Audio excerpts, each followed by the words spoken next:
O nosso convidado de hoje começou a se interessar pelo trabalho de atores através das fitas VHS, como essa aqui. Exatamente. E se tornou um ator e demonstrou seu talento através de dezenas de personagens nos palcos e nas telas. Uma carreira de mais de 40 anos. O Persona de hoje recebe Kiko Mascarenhas.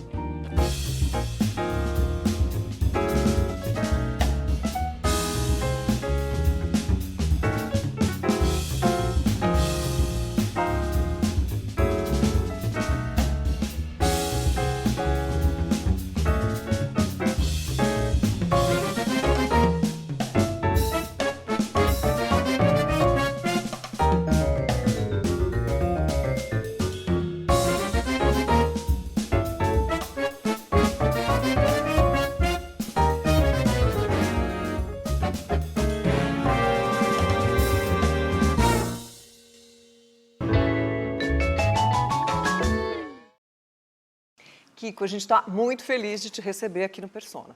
Seja muito bem-vindo, Kiko. A minha alegria de estar aqui com vocês, eu amo esse programa, eu adoro estar com vocês, é que a ideia de estar no programa já é maravilhosa. Obrigado pelo convite, muitíssimo obrigado. Nós é que agradecemos. Kiko, vamos começar falando do seu momento atual, pode ser? Você está fazendo um grande sucesso com o espetáculo Todas as Coisas Maravilhosas, que é o seu primeiro monólogo, né? Um espetáculo para levantar o astral de qualquer pessoa, por mais deprimida que estiver, né? Aliás, você faz muita gente entrar em cena, né? Dá uma resumida aí para nós, o que é o espetáculo? É a história de um menino que, aos 7 anos, descobre que a mãe não consegue ver nada na vida que faça ela continuar vivendo. Ela perde o prazer, ela não consegue ver prazer na vida. E ele, numa tentativa de resgatar essa mãe, desse desânimo, ele acredita que é um desânimo, ele começa a criar uma lista de coisas maravilhosas. Tudo que você puder imaginar para uma criança de 7 anos que seja maravilhoso. Então a gente tem banho de mangueira, cor amarela, sorvete, fazer xixi na piscina sem ninguém saber. Tudo que para ele é maravilhoso. Acontece que essa mãe, ela não desiste. Ela ainda insiste numa tentativa de suicídio, uma segunda tentativa, já na juventude, e essa lista ela começa a ganhar contornos de um jovem, tudo que um jovem acha que seria uma coisa maravilhosa, e ela atravessa a vida, a idade adulta, e ela continua tentando, e ele continua. Então é um espetáculo que, mais do que falar sobre a depressão, sobre o suicídio, é um espetáculo que fala sobre esperança, sobre não desistir. É um filho que não desiste da mãe, ele não desiste da ideia da lista, ele é persistente. E o espetáculo também tem uma outra característica que eu acho bem interessante, que constrói ele, que é a interatividade. Né? É como ele, não só como ele é contado, mas como ele é construído a cada noite. Isso eu diria assim que é o grande charme e é o grande mistério que acontece ali toda noite. Como será contada aquela história, não só a partir de mim, mas com a colaboração de todos. Mas vamos falar de como tudo começou? Sua primeira formação em alguns quesitos aí na vida artística começaram de uma forma bem peculiar, né? Você aprendeu muito com os filmes. Mas antes da gente falar sobre isso, dá uma olhada num quadro que a gente preparou. Também conhecido como a sétima arte, o cinema, com seus pouco mais de 100 anos de existência, é uma das mais completas e populares formas de manifestação artística da humanidade. Sua rápida evolução nos trouxe dos filmes mudos em preto e branco para as imagens hiperrealistas do futuro, do passado ou do imaginário fantástico, criados com o auxílio da computação gráfica. Mas, em paralelo à evolução tecnológica dos filmes, sua forma de exibição também se modernizou e se expandiu. Das grandes telas das salas de cinema para as telinhas da TV, no conforto dos nossos lares. Essa mudança teve início no final dos anos 70, com o advento das fitas de VHS, comercializadas nas inúmeras videolocadoras que surgiram em todo o mundo. O sistema era simples e possibilitava aos cinéfilos levarem para casa e assistirem a vários filmes num fim de semana, por exemplo. Foi por essa época que Kiko Mascarenhas passou muitas horas de sua juventude hipnotizado pela magia do cinema e se sentindo na pele daqueles atores. E tudo isso com um privilégio de dar inveja. A sua mãe era a dona da videolocadora.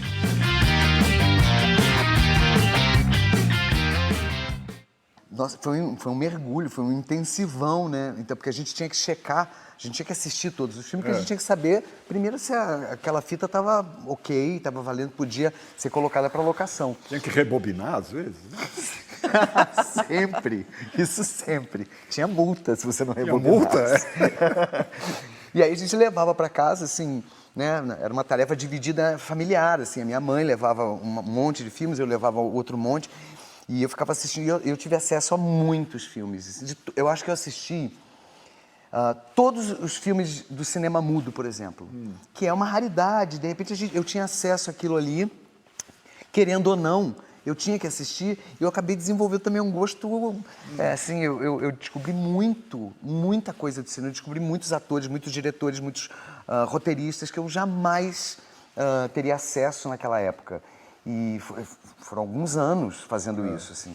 Foi uma grande mergulho, uma grande inspiração e uma maneira de se formar também. Bom, e eis que um dia uma garota te abordou na saída de um cinema, né? Dizendo para você que você era ator, e você dizia, não sou ator, mas esse foi um momento decisivo na sua vida, né? Eu adoraria, se ela estivesse assistindo, ia ser incrível. Eu nunca mais encontrei essa garota na minha vida. Mas eu saí de um filme... porque além de ver as fitas, a gente ainda tinha um cinema ali para assistir. E aí eu saí da sessão de cinema e ela me abordou e ela começou a conversar assim, com muita intimidade comigo. E ela falou, você é ator? E eu falei que não. E ela não se conformava, ela falava, claro que você é. E ela me deu um endereço. Ela disse, amanhã... eu não vou lembrar o endereço agora, mas ela me deu o endereço e o endereço ficou na minha cabeça assim. E eu fui para casa pensando... será que eu vou? Porque eu nunca tinha, eu não sabia exatamente que ser ator era uma profissão. Eu achava que você nascia ator, pronto. Eu nunca tinha lido um texto de teatro na minha vida, não sabia o que me aguardava. Mas eu fui no dia seguinte, a curiosidade foi maior. Era um teste, né? Era um teste, e aí eu fui, fiz uma leitura, fiz uma improvisação... Eu não lembro bem, eu lembro disso, que eu fiz uma leitura, a gente improvisou alguma coisa, era um salão, um play assim, de um edifício, e uma semana depois me ligaram e eu estava dentro. E aí eu pensei, e agora, né? Onde é que eu me meti? Pois é, olha só. Qual era a peça? Era Os Meninos da Rua Paulo. Belo texto. Né? Sim, a adaptação do Cláudio Botelho, primeiro trabalho do Cláudio Botelho para teatro, músicas dele também. Tinha Marcos Palmeira no elenco, éramos todos garotos de 18 anos, assim, começando no teatro. Bom, mas e aí? Depois dessa sua primeira experiência, você já emendou outros trabalhos ou ainda estava indeciso sobre os rumos da sua vida? Como é que foi isso? Você chegou a pensar em ter outra profissão, por exemplo? Eu pensava antes. Depois que eu comecei a me exercitar no teatro, eu achei que aquele era meu lugar, eu de verdade queria. Eu queria antes ser desenhista, eu queria ser ilustrador.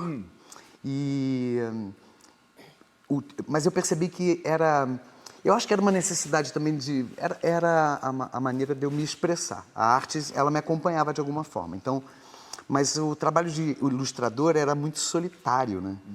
E aí, quando eu tive essa experiência do teste, quando eu comecei os ensaios, eu entendi que era tudo em grupo, que tinha gente, tinha convívio. Aí, pronto, me arrastou. Mas assim, o início da carreira é bem difícil, né? Sempre eu acho. Você fica esperando as oportunidades aparecerem, correndo atrás de oportunidades o tempo inteiro. E demorou algum tempo, assim. Né? Mas não demorou, engraçado, né? Porque as oportunidades, elas vinham. Mas não demorou a eu entender que aquele era meu lugar e que aquele era meu ofício. Isso eu entendi logo. Assim, quando eu comecei, eu pensei, não quero mais sair daqui. Acho que foi isso. Era quase uma certeza. Quase uma certeza. E aí, em um dos seus primeiros trabalhos, na peça Tributo, você atuou como filho de uma personagem interpretada pelo talentoso Jorge Doria, famoso pela irreverência, né, e pela compulsão por improvisar em cena. Deve ter sido uma prova de fogo por você ser iniciante, né? O que não é mais agora, né? Que a gente já sabe como ele é no improviso. Não, eu fui o terceiro ator a fazer esse personagem. Os atores iam pedindo demissão. Porque Muito bom. Muito bom, ninguém aguentava. A história girava em torno de um pai com problemas com o filho. Um pai que não viu esse filho crescer e eles se reencontram. O pai está com uma doença terminal e ele quer se aproximar desse menino de qualquer maneira. E ele é um comediante. E todos riem desse personagem, menos o filho. Então ele passa até a peça inteira tentando fazer com que esse menino... seduzindo esse menino para que ele ria, para que ele descubra o humor, a leveza da vida. E o Doria fazia isso maravilhosamente bem. Não só o elenco inteiro se divertia com ele, como a plateia se acabava com ele. E tem uma curiosidade sobre esse espetáculo. Quando eu fui chamado para substituir, teve uma briga. Então, assim, o ator não vai voltar. Ele vai fazer só mais uma apresentação, na quarta-feira, digamos. Fui chamado no domingo.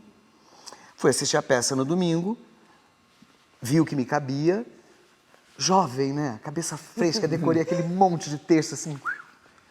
Quarta-feira fui assistir de novo a peça. Cheguei mais cedo, o Doria me convidou para entrar no camarim, começou a conversar comigo e falou assim, eu trouxe uma mala de roupas aqui, queria que você experimentasse, porque o outro ator era um pouco mais baixo do que eu. Então eu queria que você experimentasse, experimenta essa camisa, experimenta essa calça, experimenta esse sapato, experimenta esse paletó. Primeiro sinal. Segundo sinal. Eu falei, vai começar. Ele falou, vai, você estreia hoje. E eu entrei sem ensaiar no palco, sem nunca ter passado texto com ele.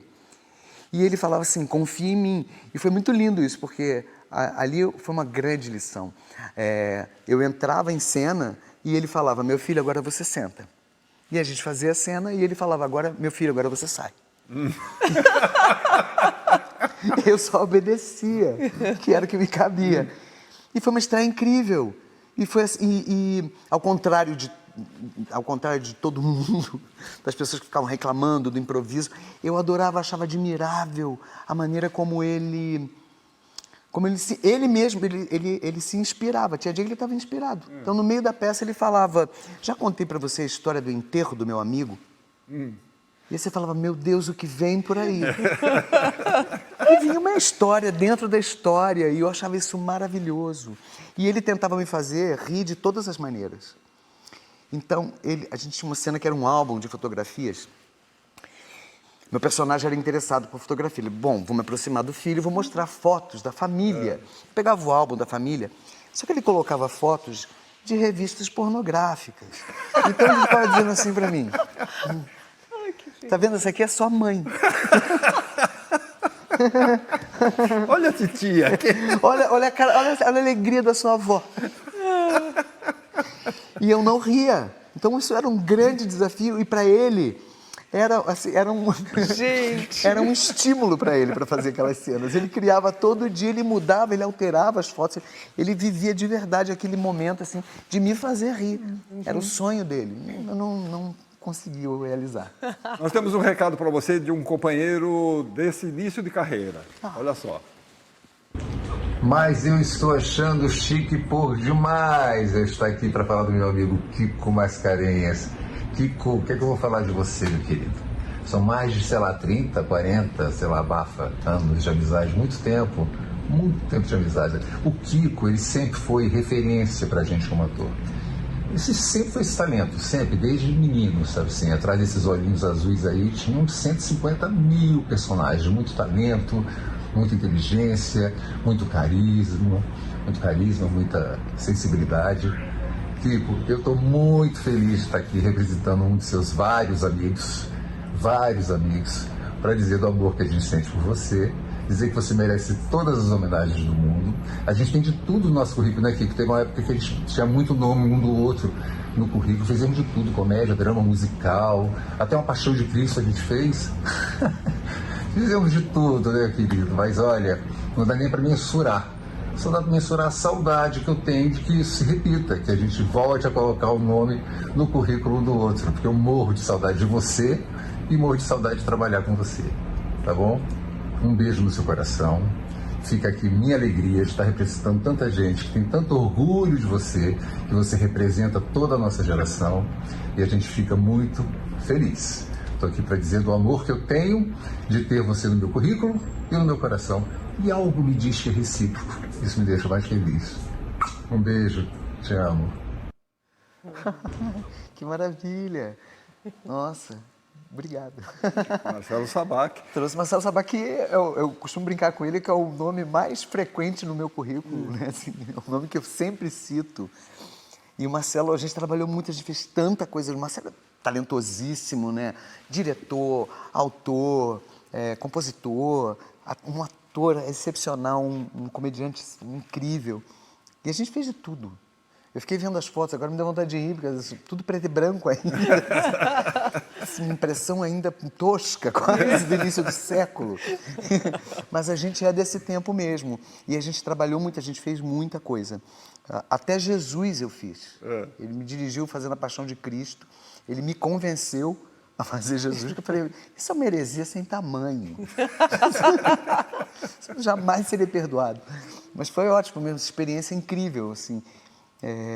E o Marcelo faz parte da minha geração, de uma geração que trabalhou muito, que construiu. Ali no Rio, a gente de verdade construiu, assim, se o teatro fosse uma linha, eu diria assim, que tem muitos pontos nessa linha, assim, que foram construídos nessa década. E eu diria que Sabac é um dos grandes colaboradores, assim. Agora, você fez vários espetáculos para crianças, alguns junto com o Sabac, né?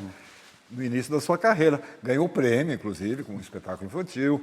Interpretou até um cachorro, como o Sabac falou. Muitos atores dizem que atuar para crianças é uma grande escola, pelo que exige, assim, de desprendimento do ator. O que você acha disso? Eu acho que é verdade.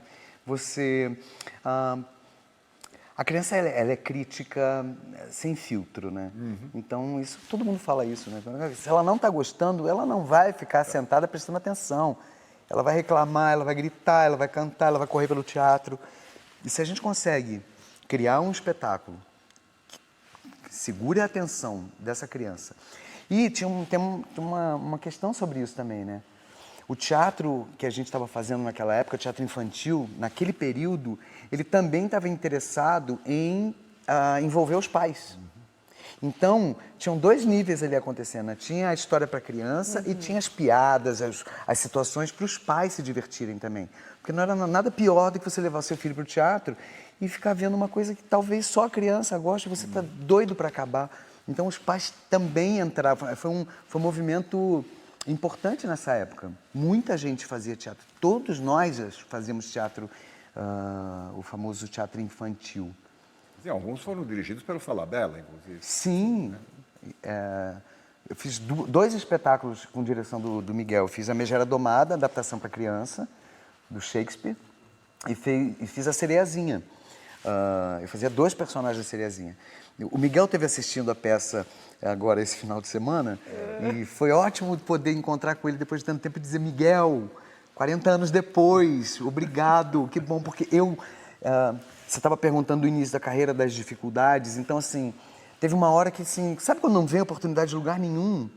E você fala, bom, aí eu pensei em estudar fora, então fiz todo o movimento de sair do Brasil, eu ia mudar, eu ia morar em Washington, D.C., eu ia estudar na Universidade de Maryland, porque tinha teatro, né? Da mesma forma que várias universidades lá estimulam o esporte, a Universidade de Maryland tinha essa coisa com o teatro. Então eu pensei, bom, pode ser uma boa, eu ir para lá, vou estudar, vou fazer minha faculdade fora e vou fazer teatro. E eu conheci o Miguel nessa época e o Miguel falou, eu tenho um personagem para você. Eu falei, eu vou viajar. Ele falou, não, mas espera aí, dá tempo de você ensaiar, fazer a temporada e depois viajar. Aí eu falei, tá bom. E fiz, foi incrível, porque aí, indicação para prêmio, foi uma virada de chave, assim, eu agradeci muito a ele Falei, obrigado por não ter deixado eu entrar naquele avião. Marilyn perdeu você. E, bom, na peça Encontro Marcado, de 1988, você foi dirigido pelo mestre Augusto Boal, né, conhecido internacionalmente aí pelos seus métodos de trabalho. Anos mais tarde, você coordenaria aí um projeto de teatro, né, dando aulas de interpretação. O processo do Boal, de alguma forma, influenciou a sua didática? Completamente. Porque antes do Boal, com o Boal eu descobri o método. Eu não entendia exatamente, era muito mais intuitivo, instintivo o meu trabalho antes do Boal. Depois do Boal, não tem como você passar pelo Boal e não ser afetado pelo trabalho inteiro dele. Um método muito sólido, muito bem construído. E a gente ensaiou durante, acho que 1 ano de ensaio. Hoje em dia ninguém ensaia 1 ano, mas a gente ensaiou 1 ano dentro do método. E depois a gente ficou em cartaz mais 1 ano. Então, assim, são 2 anos de trabalho. E aí, quando eu fui dar aula, óbvio que a minha base, né, o start para começar, era através do método Boal mesmo. Aliás, existem muitos diretores, assim, que são marcos, assim. Eu consigo pensar em alguns, assim, que depois de ter passado por eles, assim, eu vejo a mudança na qualidade do meu trabalho, o tanto que eu aprendi e que eu ganhei com essa convivência. Vamos fazer uma pequena pausa e vamos voltar no segundo bloco para conversar sobre televisão e afins. Voltamos já com o Kiko Mascarenhas.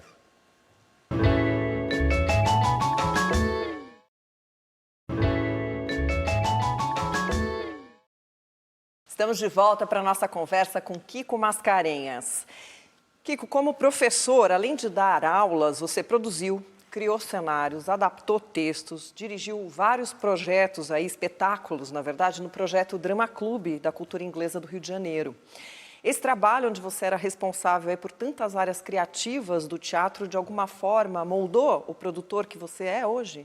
Eu acho que isso, além do que a gente vinha falando, né, da minha convivência com o Boal e tal, esse mergulho que eu tive assim, em todas as áreas do teatro, a gente fazia acho que 2 ou 3 montagens por ano. Nossa. Com os alunos. E, fora as montagens com convidados, a gente convidava muitas pessoas para se apresentarem ali, naquele teatrinho. A gente construiu um pequeno teatro ali em Copacabana. E a gente trabalhou, acho que foram 4 ou 5 anos direto ali, produzindo muito. E isso, sim, foi um esquenta, assim, para eu, hoje em dia, ter uma noção, pelo menos uma noção, né, da produção do teatro, da dimensão que é, do tanto que precisa para se produzir, para você levantar uma peça, tirar uma peça do papel e colocá-la no palco. Kiko, seus primeiros trabalhos na TV foram na novela Viagem, em 1994, e logo depois Irmãos Coragem, no ano seguinte, em 95. Trabalhos que você disse que não curtiu muito. Explica por quê. Eu acho que eu estranhei muito o ambiente da TV, o ser ator na TV era muito diferente. As relações eram diferentes. Na televisão você tem que estar muito pronto, né? E eu não me sentia muito pronto. Eu achei que eu fosse ser preparado de alguma forma para o que ia acontecer, mas não, você é tirado aos leões e faça aí, né? E a viagem tinha uma questão, assim, não era a minha crença. Não era uma coisa que eu realmente acreditasse. Era um tema espírita, né? Era exatamente, temática espírita e tal. E era muito difícil para mim imprimir verdade no que eu estava falando. Eu era um anjo de luz. É muito difícil ser um anjo de luz. Entende? É assim, eu realmente assim, senti muita dificuldade ali. Cheguei a desconfiar que não era para mim aquele negócio.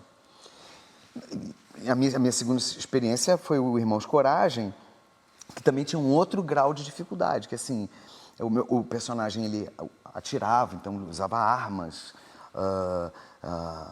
andava a cavalo, então tinham desafios ali que iam para além da minha preparação, da minha experiência. Então, assim, é como eu falei, a TV, ela não te prepara. O ideal é que você leve algo pronto e que você molde isso lá à medida que o trabalho for se desenvolvendo.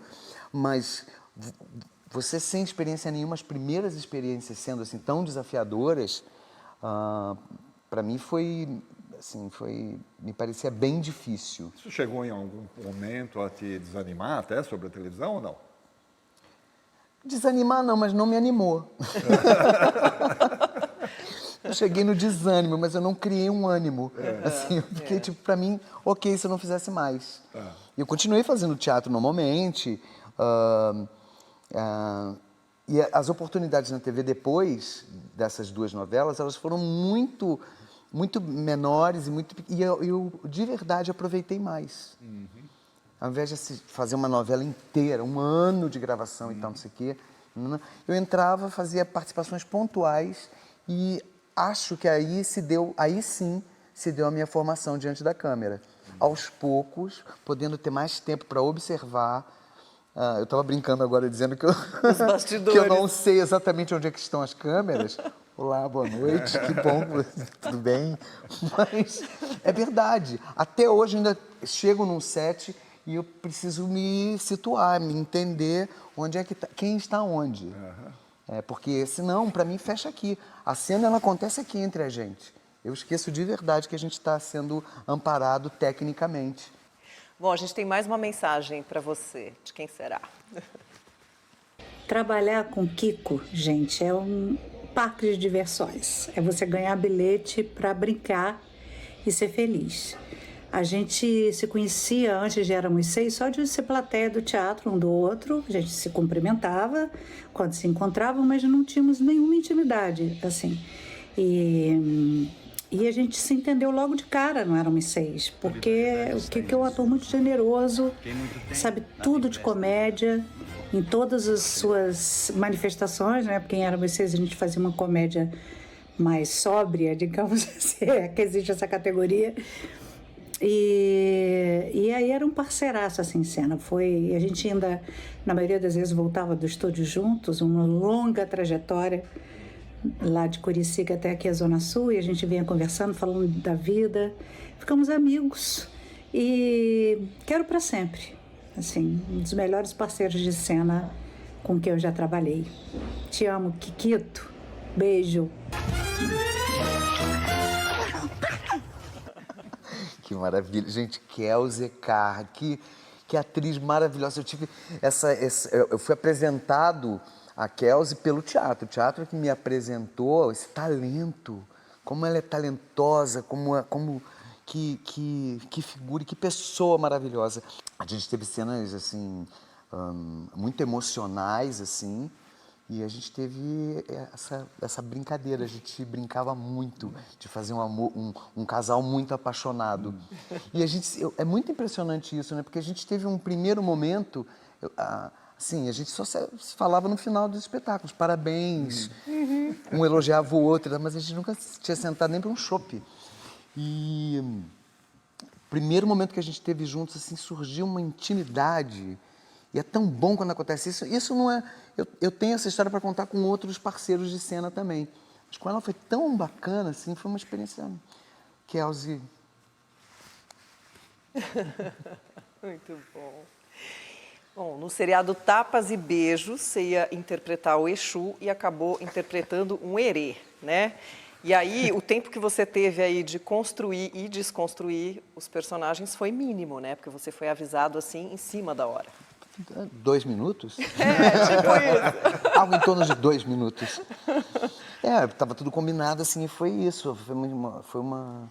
Esse tipo de coisa que acontece mesmo, assim, que eu acho que acaba te construindo como ator também. Também, é. Que é tipo assim, joga rápido. Vamos ver como que você resolve isso aí. Eu não sei se eu resolvi bem, a questão não é essa. A questão é que eu fui preparado, me preparei com uma certa antecedência, eu tinha as informações sobre o personagem e a gente, na hora de gravar, as informações eram outras, né? Vai fumar um charuto, vai beber cachaça. Vai chupar um pirulito e vai tomar café. Meu Deus, como que você muda isso? E eu tinha pensado num tom de voz, uma maneira de caminhar. Era o primeiro dia de gravação. E não tinha como experimentar. Então foi assim, foi muito no risco, na intuição e no né, seja o que Deus quiser. E depois ainda teve o personagem do Canalha Tavares, né? No mesmo seriado. Que eu amo. Não fala assim dele. eu também amo.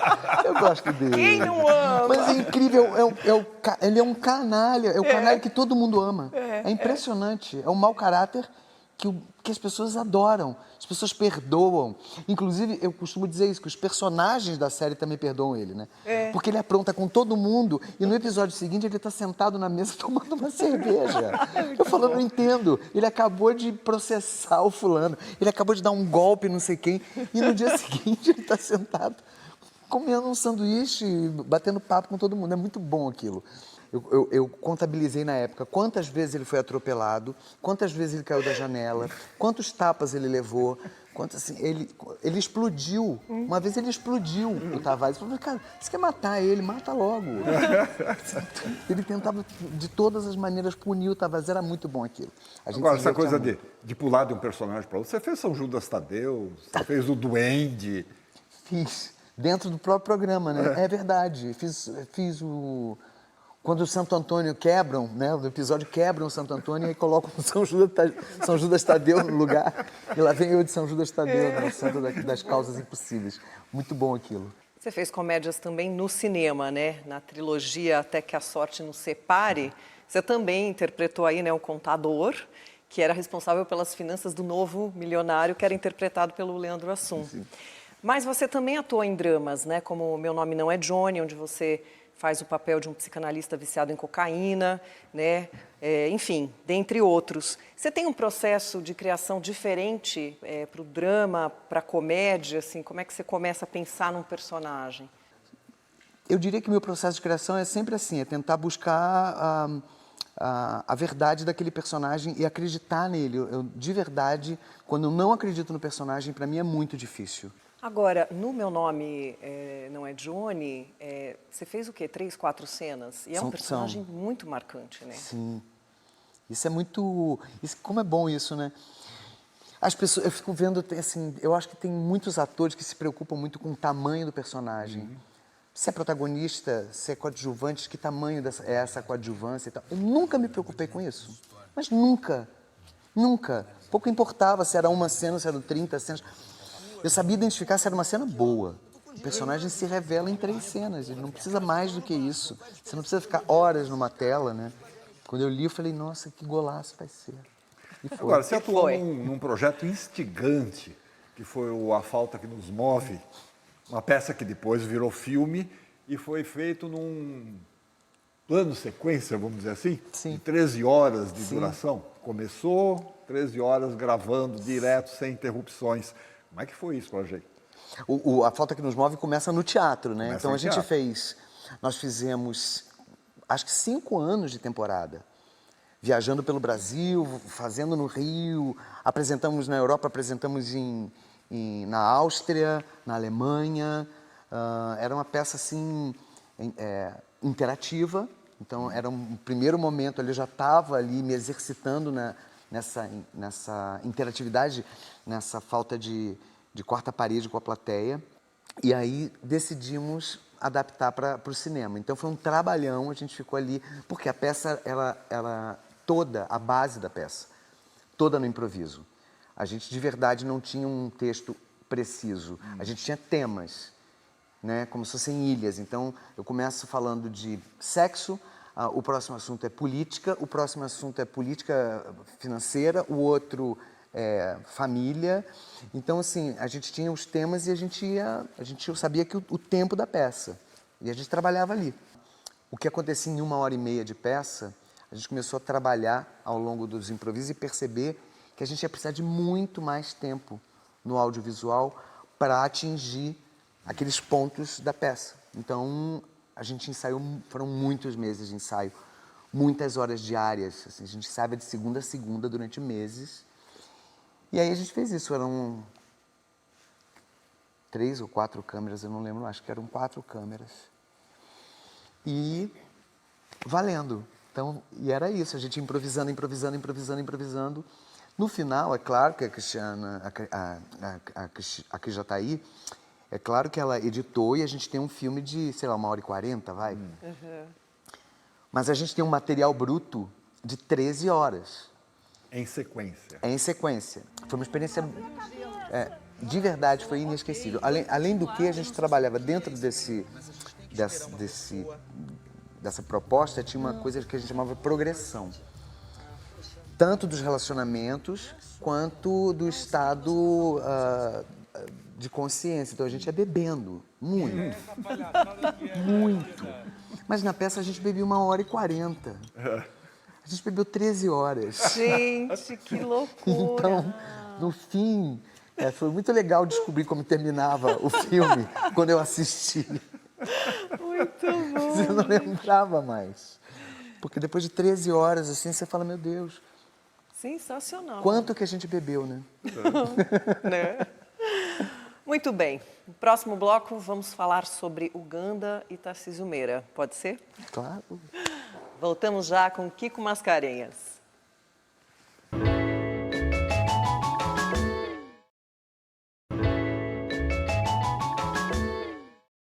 Estamos de volta hoje conversando com o Kiko Mascarenhas, saindo um pouco das questões profissionais. Agora que eu quero ver. Teve um tempo que você morou aqui em São Paulo, dividindo um apartamento com alguns parceiros do teatro também. Sim. Época de vacas magras.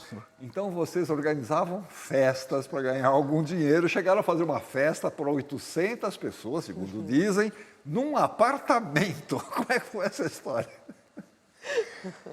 Gente, era um povo muito animado. Né? Que maravilha essa lembrança. Eu vim morar em São Paulo, Marcelo Várzea, que quem não conhece Marcelo Várzea, que é um grande ator, diretor, autor, assim, não conhece São Paulo, não conhece a classe artística. Apesar de Marcelo ser carioca. Mas Marcelo morava aqui já há muitos anos e tal, eu vim morar aqui. Marcelo me apresentou e ele falou assim, cara, você tem que morar aqui em São Paulo. Tem uma amiga minha que está alugando um quarto num apartamento. Vamos lá para você conhecer. Está tendo uma festa. Eu achei que ia ser uma festinha, gente. O quarteirão estava parado. Assim, era uma multidão, com segurança. Era um prédio de 6 apartamentos. Todos os apartamentos abriam as portas. Então, um era o dance, uma pista de dança, o outro era o bar, o outro era um lounge. Então, assim, o prédio inteiro explodia numa festa. E todo mundo ganhava um dinheiro com isso. Para conseguir, inclusive, pagar o aluguel. O próprio aluguel. Claro. O condomínio, qualquer coisa. E foi assim que eu conheci a Andréa Matar, que era uma grande promotora de eventos, assim. De repente, a Andréa transformou o nosso apartamento e esse prédio ali na Peixoto Gomide num evento. Era um evento, pelo menos uma vez por mês, pelo menos. Pode mês que teve mais do que uma festa. Mas pelo menos uma vez por mês tinha uma festa.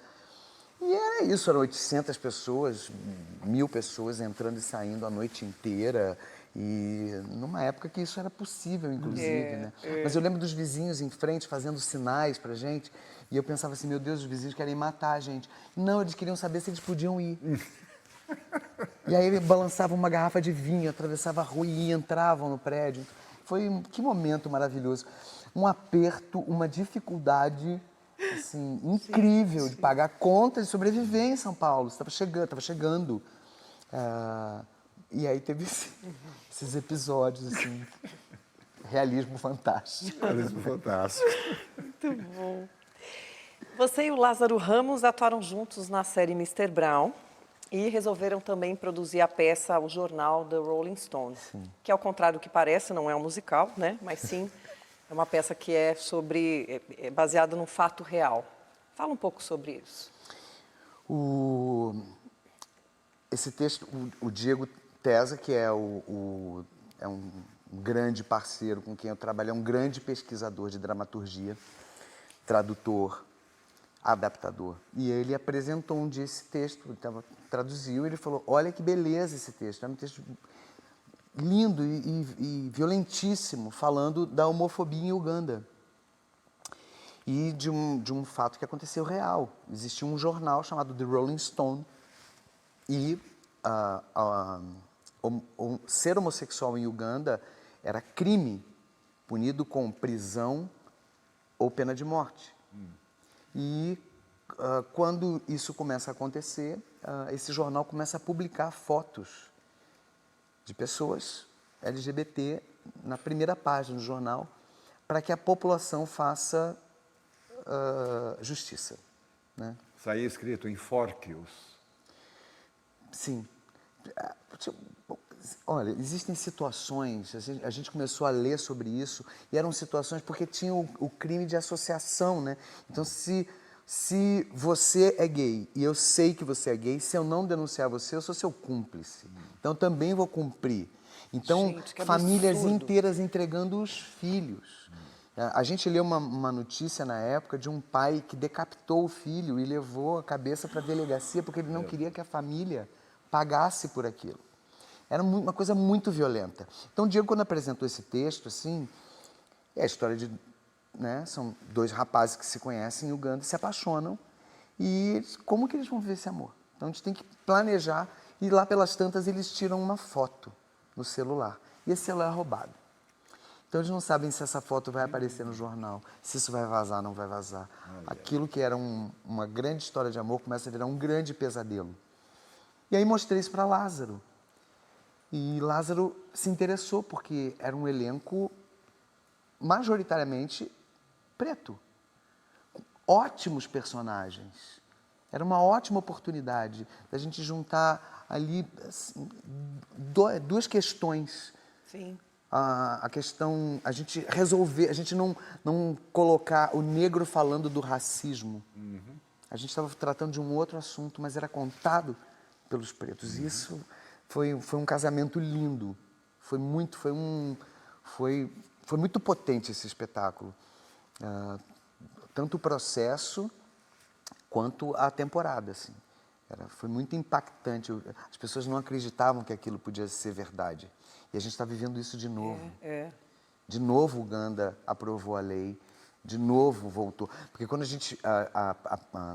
gente estreou, isso já não acontecia mais. Isso já tinha sido resolvido, né? Não é mais crime. Voltou a criminalizar agora. Então, assim... Que terrível também isso, né? Terrível, sim, terrível. A sensação que a gente tinha assistindo era, nossa, ufa, que horror, mas que bom que isso não está acontecendo. Passou, né? Só que não. Mas voltou. Claro que o seu parceiro nesse trabalho não podia deixar de te mandar uma mensagem. Maravilha. Bom, a minha relação com o Kiko é o famoso caso de amor à primeira vista. Eu vi o Kiko no teatro fazendo uma cena onde ele conversava com o gravador, ele ia se gravando repetidamente, porque não tinha coragem de falar o que queria dizer, e eu fiquei fascinado.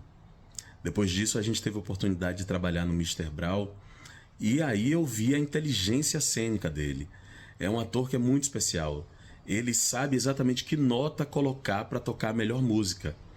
E a partir daí nasceu uma bela amizade, uma amizade com muita conversa, com muito pensamento sobre o mundo. Lembro de um dia muito emocionante que a gente estava falando sobre uma questão política e eu me exaltei um pouco, falei mais alto, falei mais firme, e quando eu olho estava o Kiko absolutamente mobilizado, compreendendo o meu ponto de vista e já apaixonado, já encantado, assim como eu, pela mesma temática. Isso fez com que nascesse um espetáculo de teatro que eu tive a alegria de dirigir junto com ele, The Rolling Stone, no jornal, e é um amigo que eu quero ter perto sempre. O Kiko é uma dessas pessoas raras que a gente tem, um desses apaixonados pelo teatro, um desses que valoriza a palavra e um desses que faz com que você dê boas gargalhadas. Eu amo o Kiko Mascarenhas. Simples assim.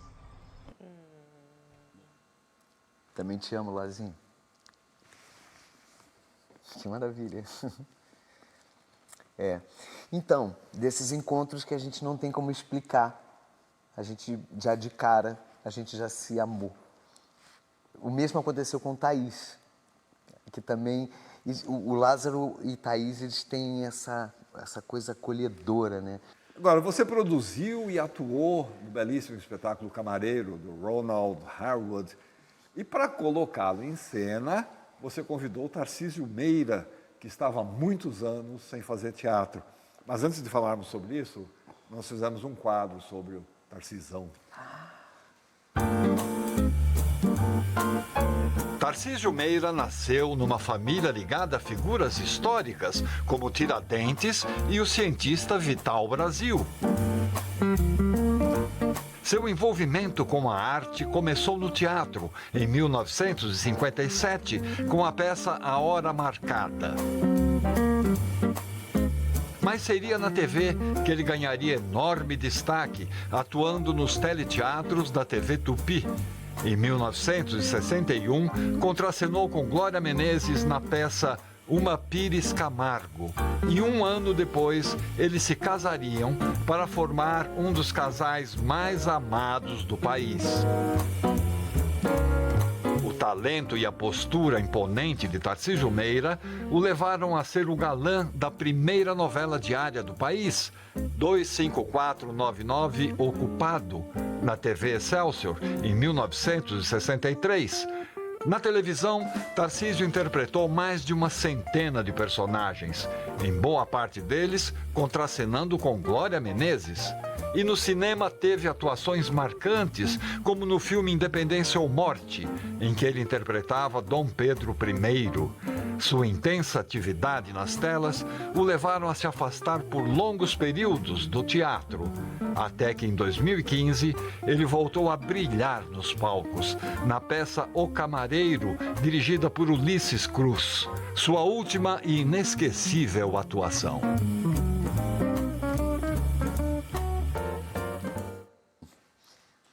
Foi lindo poder ver agora isso do Tarcísio. Foi linda esse processo de convidar o Tarcísio.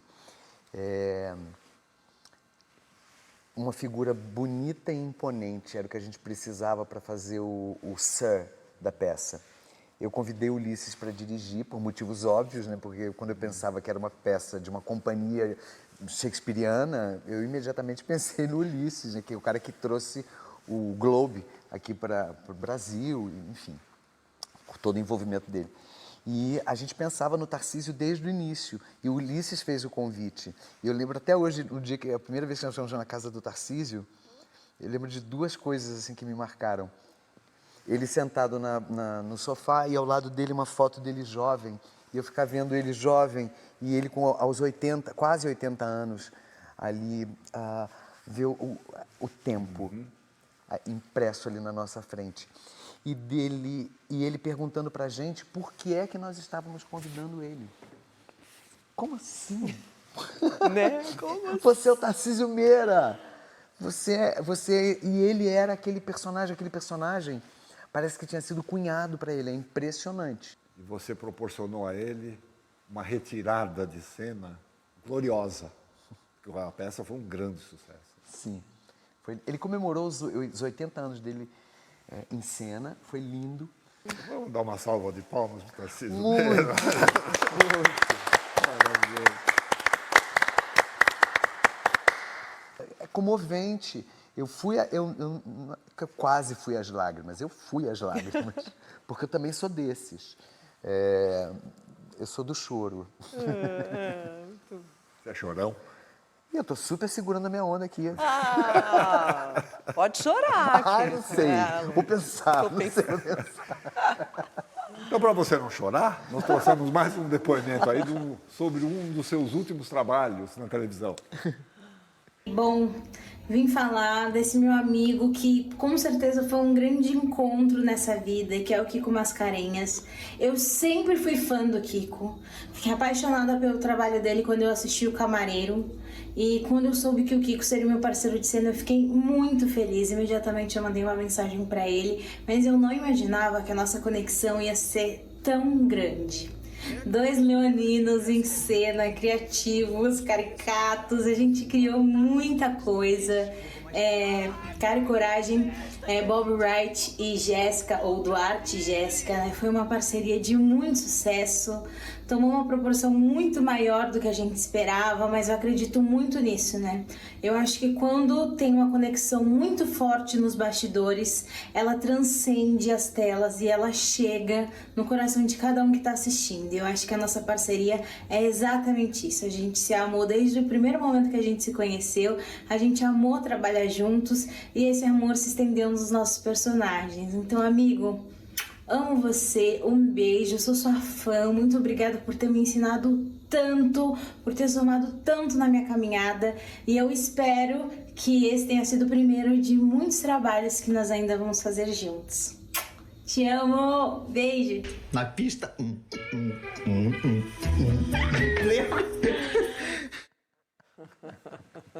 Eu nem preciso dizer que a gente se divertiu. Imagino. Mesma coisa. A gente não se conhecia, a gente se apresentou, assim, e a gente, acho que foi a primeira cena que a gente gravou, era uma madrugada, assim, era uma cena noturna e tal, que a gente atravessou a noite inteira, eu e ela sentados dentro de um carro. Um calor do Rio de Janeiro, um calor do demônio, e a gente ficou ali, e aí, não teve como a gente não sair daquele carro, amicíssimos. Eu tenho isso, eu acho. Eu tenho essa sorte, é uma sorte. Você ter parceiros que você se identifica logo de cara e surge uma intimidade, uma proximidade que é inexplicável. Bom, Kiko, o programa está chegando ao fim, mas como tudo é cíclico e a Terra é redonda, voltamos ao espetáculo Todas as Coisas Maravilhosas, com que a gente abriu aqui a nossa conversa, para te mostrar essas últimas palavras. De tempos em tempos, no teatro, a gente costuma dizer: poxa, essa peça foi escrita para esse ator, para essa atriz. Parece que o autor, quando estava escrevendo, já conhecia aquele ator, já conhecia o coração daquele ator. Todas as Coisas Maravilhosas, quando eu li e comecei a trabalhar com o Kiko, eu tive esse pensamento. Essa peça foi escrita para ele, para o Kiko, é dele essa peça, já era dele essa peça. Uma pessoa fora de série, um ator raro, um cara super generoso e que tem um mar de afeto. Eu acho que Todas as Coisas Maravilhosas é o sucesso que é, porque transborda desse ator esse mar de afeto. É saber que ele está ali para o espectador. E essa é uma qualidade linda que o Kiko Mascarenhas tem. Ele pega o trabalho dele, empacota num pacote bonito de presente e vai oferecendo para cada espectador na plateia. E é isso que encanta. Eu, como diretor, tenho esse privilégio de dizer que dirigi Kiko Mascarenhas, quer dizer, dirigir. Eu fui o espectador privilegiado, sentado na sala de ensaio e vendo o Kiko sair derramando o coração. Se você pretende saber quem eu sou, eu posso lhe dizer. Entre no meu carro, na estrada de Santos, e você vai me conhecer. Dan, dan, dan, dan. É uma experiência. É muito Essa boa. peça é para além de uma peça de teatro, né? Ela é uma experiência única. Assim. O Fernando é uma pessoa muito gentil. Ele é muito generoso, muito educado, polite, sabe? É um lorde, o Fernando. Então, tinha que ser para tratar desse assunto, para tratar de mim, para lidar comigo nessa construção. Porque foi dolorido em alguns momentos. Tem umas horas que você vai estudando sobre o assunto e você vai repetindo aquilo, e em alguns momentos era bem doloroso. O que eu mais ouvia dele era assim: não acreditei. Não, isso não me soou real. E aí eu ficava louco, porque eu queria que ele acreditasse, óbvio. E esse foi todo o meu trabalho. Acho que até hoje, quando eu estou em cena, eu ainda quero que ele acredite. Kiko, foi um ótimo bate-papo com você, muito agradável, muito gostoso. Agora, você preparou alguma coisa sobre a peça para mostrar para a gente nesse finalzinho de programa, não é isso? Eu pensei em falar um trecho que eu acho que é uma consideração do autor bem interessante sobre como todos nós temos o direito nessa vida de enfrentar momentos difíceis, que não é um privilégio de poucos, é para todos. Kiko, foi uma delícia te receber aqui. E é isso, é o que todo mundo fala. Você, esse afeto e E essa pessoa que tem afinidade com todo mundo. A gente te conhece um dia e já acha que conhece há 30 anos. Amigo de infância. É um amigo de infância. Que maravilha. Adoraria ser amigo de infância de vocês. A gente também. A gente ia se divertir um monte. Muito. Obrigada pela tua presença. Muito obrigado pelo convite, de verdade. Muito obrigado. Obrigado a todos que acompanharam o nosso programa. E a gente volta no próximo domingo, lembrando que o Persona fica disponível no YouTube, então reveja e recomende. Boa noite e até o próximo domingo. Kiko, é com você. Na peça, tem um momento em que o personagem, ele diz... se você tiver a sorte de uma vida longa, se você tiver a sorte de ter uma vida longa e chegar no final dela, sem nunca ter se sentido deprimido, pelo menos uma vez, de uma forma esmagadora, pelo menos uma vez, é porque você não prestou atenção na vida.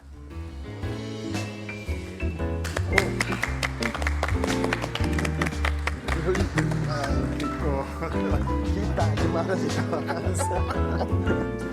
Muito bem, cara. Foi muito bom. Que maravilha. Obrigado, maravilhoso.